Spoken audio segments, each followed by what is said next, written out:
पिछले 11 सालों में यहाँ इन्होंने बहुत सारे गीत गाए हैं, इन्होंने बहुत सारे वादे किए कि मैं वर्ल्ड क्लास एजुकेशन, 28 लाख नौकरियां, और मैं दिल्ली को तो सिंगापुर बना दूंगा। ये महासेठ सिंगापुर तो घूम आए और यहाँ पे लोगों को सिंगापुर का सपना भी दिखा दिया, बट आज सिंगापुर के नाम पे क्या मिला हमारे दिल्ली की जनता को? आज दिल्ली में साफ पानी तक नहीं है पीने के लिए। हर साल गर्मी के मौसम में हमारी दिल्ली की जनता को टैंकर माफियाओं के भरोसे जीना पड़ता है। यहाँ दिल्ली में कॉलोनी में टैंकर आएगा तो पानी मिलेगा, नहीं तो पानी नहीं मिलने वाला। साथियों, ये है सिंगापुर इनका, ये है आम आदमी पार्टी का सिंगापुर, जहां पे साफ पानी नहीं मिल सकता। ये किस तरीके के मुख्यमंत्री हैं?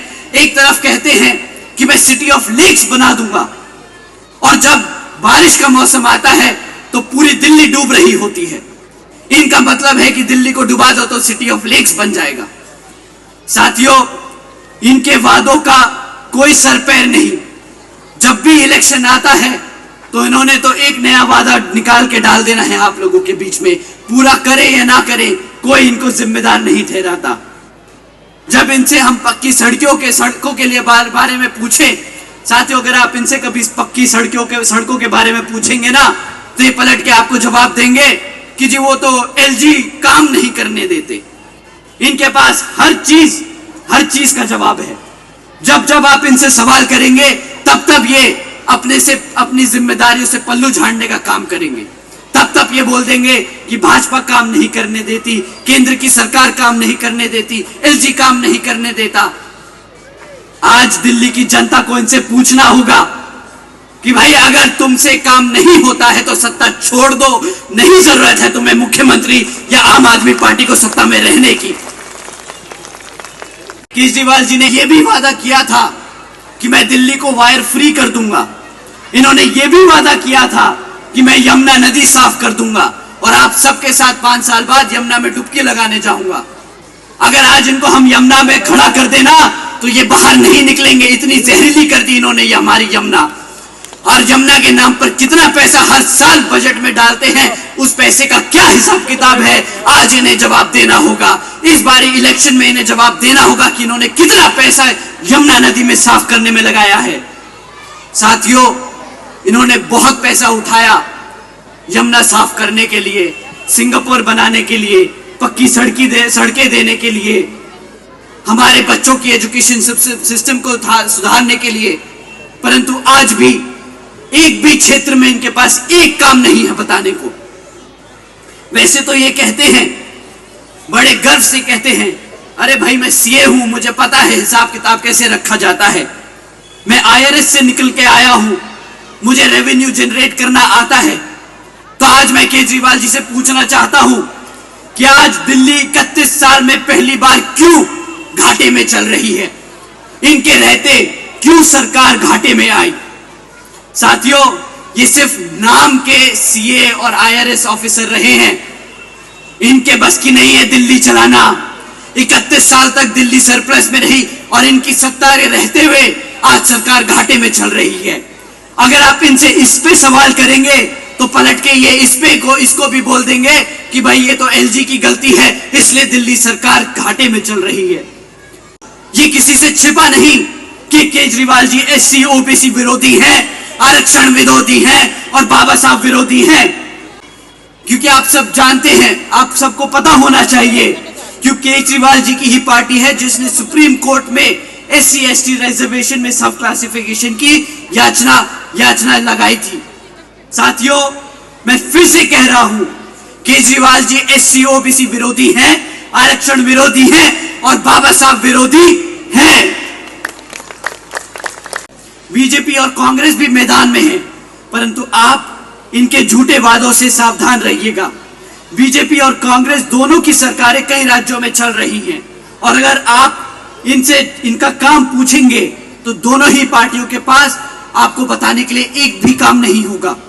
ये आपको बताएंगे तो क्या बताएंगे कि हमसे मुफ्त में राशन ले लो, हमसे मुफ्त में बिजली ले लो, हमसे मुफ्त में सहयोग ले लो, पर कभी भी ये आपको मुफ्त में शिक्षा नहीं देंगे, कभी भी आपके बच्चों को रोजगार नहीं देंगे। केंद्र की भाजपा की सरकार में यहां तक कि केंद्र की भाजपा की सरकार को भी जे कॉलोनी की चुनाव के दौरान ही याद आई। पिछले 5 साल से कहां थे ये जे कॉलोनी के लोगों के लिए फ्लैट। अभी 2 दिन पहले आदरणीय प्रधानमंत्री जी जे कॉलोनी के सभी लोगों को फ्लैट की चाबियां दे रहे हैं। 5 साल से कहां थे आदरणीय प्रधानमंत्री जी? क्यों हमारी जनता पिछले 11 साल से झुग्गी झोपड़ियों में नहीं रह रही? तब नहीं दिखे ये लोग? तब प्रधानमंत्री जी को नहीं दिखे कि हमारे लोग कैसे झुग्गी झोपड़ियों में अपना दिन काट रहे हैं? आज जब चुनाव सर पर है तो इन्हें हमारे समाज की याद आ रही है। तब इन्हें जे कॉलोनियां दिख रही हैं, तब इन्हें दिख रहा है कि हमारा समाज कैसे झुग्गी झोपड़ियों में रह रहा है, तो इन्हें फ्लैट दे दिए जाए। साथियों, ये खुलेआम रिश्वत देने का काम कर रहे हैं। ऐसे लोगों के बातों में, ऐसे झूठे वादों में आप लोग मत फंसना। इतिहास में पहली बार साथियों, बहन जी ने हॉस्टल्स, गवर्नमेंट हॉस्टल्स में, गवर्नमेंट कॉलेजेस के हॉस्टल्स में गरीब वंचित समाज के बच्चों के लिए 27% आरक्षण का इंतजाम भी तय किया था, पूरा किया था। ऐसा ही नहीं साथियों, हमारी आदरणीय बहन कुमारी मायावती जी ने सिर्फ 5 साल में 90,000 से अधिक शिक्षकों को रोजगार दिया, 1 लाख से अधिक सफाई कर्मचारी भर्ती करे, 2 लाख से अधिक जवानों को पुलिस फोर्स में भर्ती किया और 30 लाख से अधिक अपर कास्ट समाज के सभी कमजोर बच्चों को विभिन्न सरकारी विभागों में रोजगार देने का काम किया।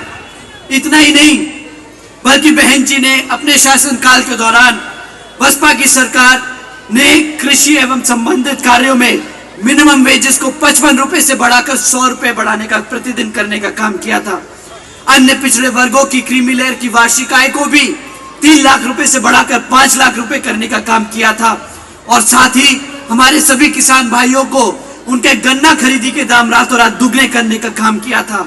साथियों, इसे कहते हैं बहन जी को मॉडल ऑफ गवर्नेंस।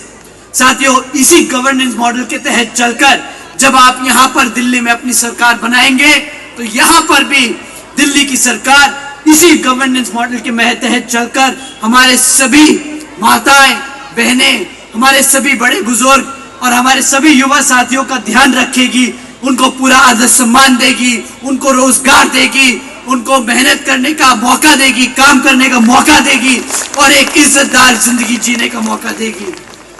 साथियों, एक तरफ ये आम आदमी पार्टी, बीजेपी, कांग्रेस आपको मुफ्त में राशन देती है, जिसके तहत आपके बच्चों को गुलाम यानी नालायक बनाने का काम करती है। अगर मेरा बच्चा पढ़ेगा नहीं, लिखेगा नहीं, कमा नहीं पाएगा और इनकी सब्सिडियों पे जिएगा तो वो नाकाबिल ही बनेगा।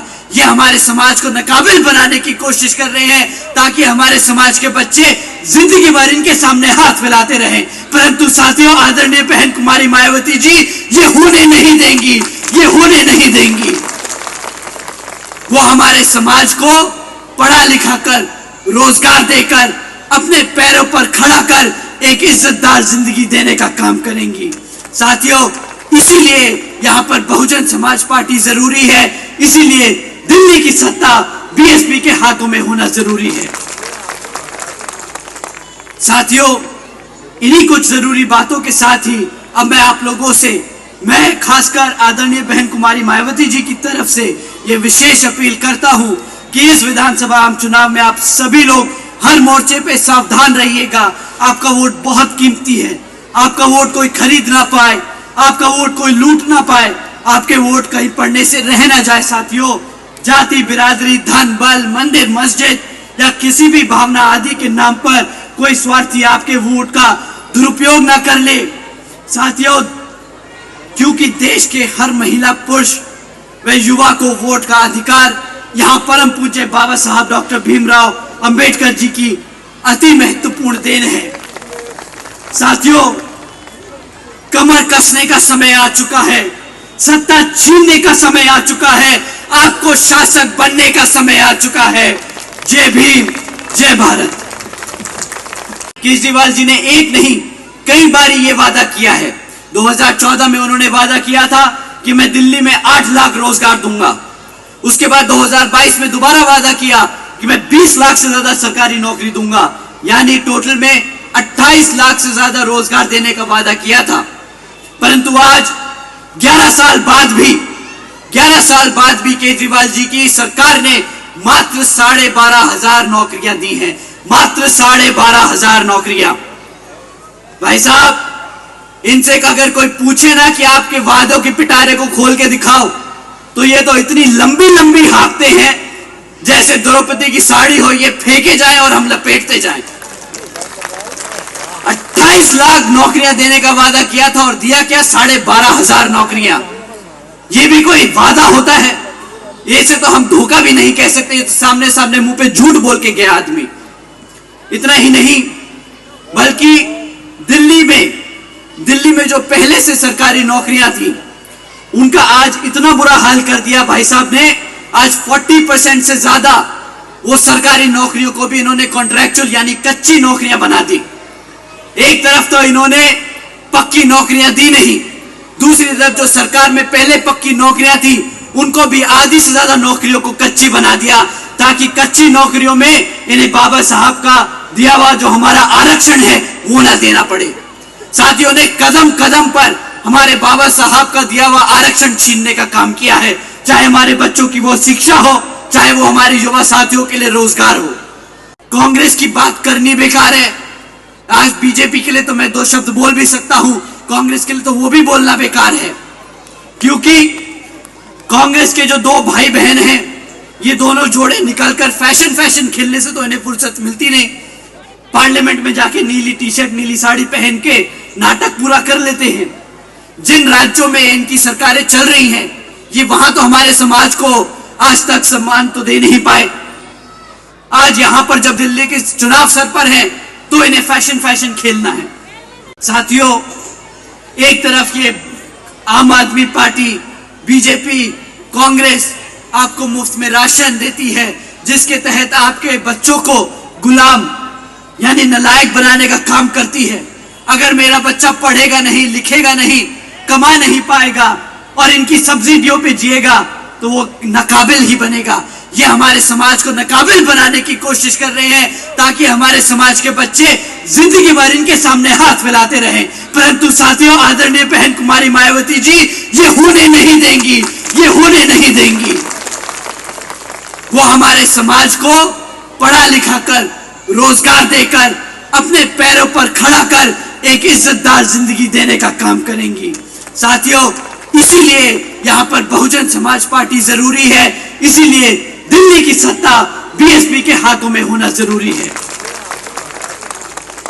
साथियों, इन्हीं कुछ जरूरी बातों के साथ ही अब मैं आप लोगों से, मैं खासकर आदरणीय बहन कुमारी मायावती जी की तरफ से यह विशेष अपील करता हूं कि इस विधानसभा आम चुनाव में आप सभी लोग हर मोर्चे पे सावधान रहिएगा।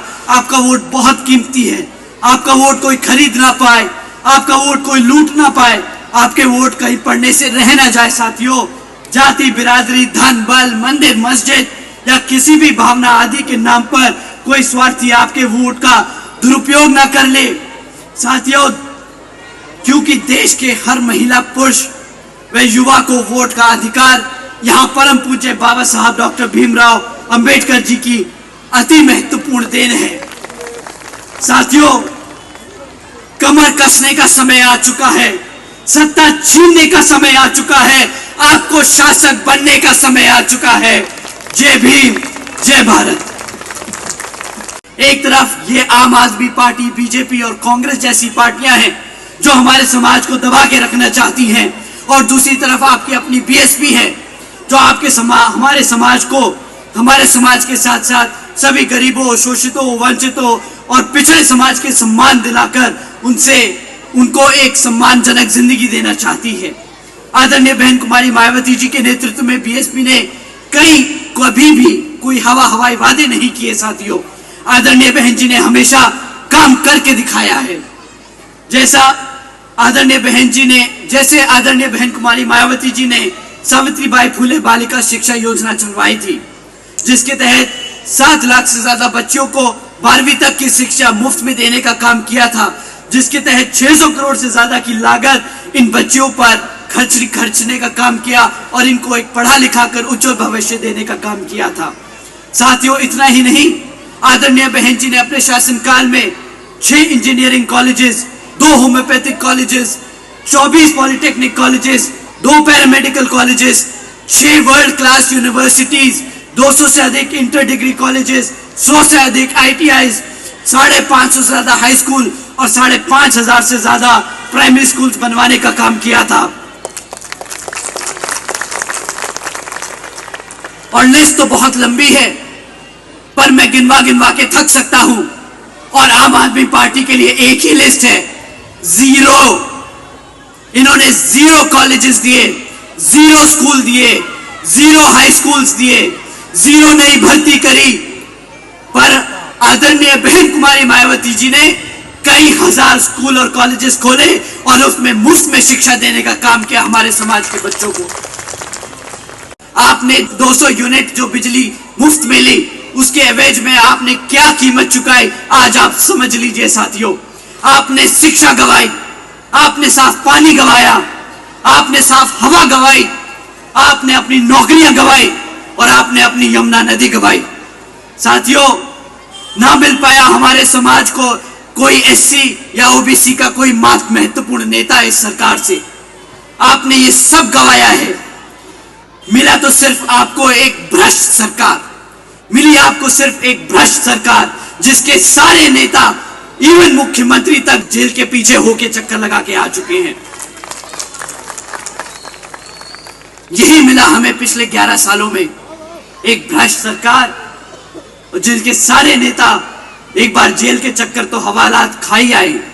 और जब ये लोग जेल में थे तब इनके पास मौका था हमारे SC या OBC समाज में से किसी को उप मुख्यमंत्री और मुख्यमंत्री बनाने का। परंतु जब दोनों डिप्टी चीफ मिनिस्टर और चीफ मिनिस्टर जेल गए तो ये अपने आप को जो बड़ा बाबा साहब का समर्थक बताते हैं, आदर्श मानते हैं जिन्हें, तो उन्हें क्यों नहीं हमारे SC या OBC समाज से CM बनाया। आप सबको इस सवाल का जवाब मांगना होगा साथियों। जब इनके पास मौका था तो क्या इनके पास एक भी ऐसा MLA नहीं था जो SC समाज से या OBC समाज से जिसको वो CM बना सकते थे? इनके पास कई मौके रहे साथियों, इन्होंने एक बार भी हमारे समाज को वो सम्मान नहीं दिया जिस सम्मान के एवज में ये सत्ता में आए। साथियों, सच तो ये है कि इनसे बड़ा दलित और पिछड़े समाज का विरोधी कोई नहीं। साथियों, आज मैं आप सबके बीच में ये कह रहा हूं, पिछले 11 सालों में यहां इन्होंने बहुत सारे गीत गाए हैं, इन्होंने बहुत सारे वादे किए कि मैं वर्ल्ड क्लास एजुकेशन, 28 लाख नौकरियां, और मैं दिल्ली को तो सिंगापुर बना दूंगा। ये महासेठ सिंगापुर तो घूम आए और यहां पे लोगों को सिंगापुर का सपना भी दिखा दिया। बट आज सिंगापुर के नाम पे क्या मिला हमारी दिल्ली की जनता को? आज दिल्ली में साफ पानी तक नहीं है पीने के लिए। हर साल गर्मी के मौसम में हमारी दिल्ली की जनता को टैंकर माफियाओं के भरोसे जीना पड़ता है। यहां दिल्ली में कॉलोनी में टैंकर आएगा तो पानी मिलेगा, नहीं तो पानी नहीं मिलने वाला। साथियों, ये है सिंगापुर इनका, ये है आम आदमी पार्टी का सिंगापुर, जहां पे साफ पानी नहीं मिल सकता। ये किस तरीके के मुख्यमंत्री हैं?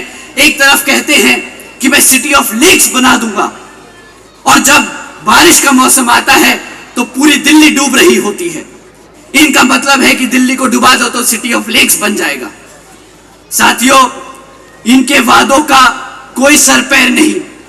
जब भी इलेक्शन आता है तो इन्होंने तो एक नया वादा निकाल के डाल देना है आप लोगों के बीच में। पूरा करे या ना करे, कोई इनको जिम्मेदार नहीं ठहराता। जब इनसे हम पक्की सड़कों के लिए बारे में पूछे, साथियों, अगर आप इनसे कभी पक्की सड़कों के बारे में पूछेंगे ना, तो ये पलट के आपको जवाब देंगे कि जी वो तो LG काम नहीं करने देते। इनके पास हर चीज का जवाब है। जब आप इनसे सवाल करेंगे तब ये अपनी जिम्मेदारियों से पल्लू झाड़ने का काम करेंगे। तब ये बोल देंगे कि भाजपा काम नहीं करने देती, केंद्र की सरकार काम नहीं करने देती, LG काम नहीं करने देता। आज दिल्ली की जनता को इनसे पूछना होगा कि भाई अगर तुमसे काम नहीं होता है तो सत्ता छोड़ दो, नहीं जरूरत है तुम्हें मुख्यमंत्री या आम आदमी पार्टी को सत्ता में रहने की।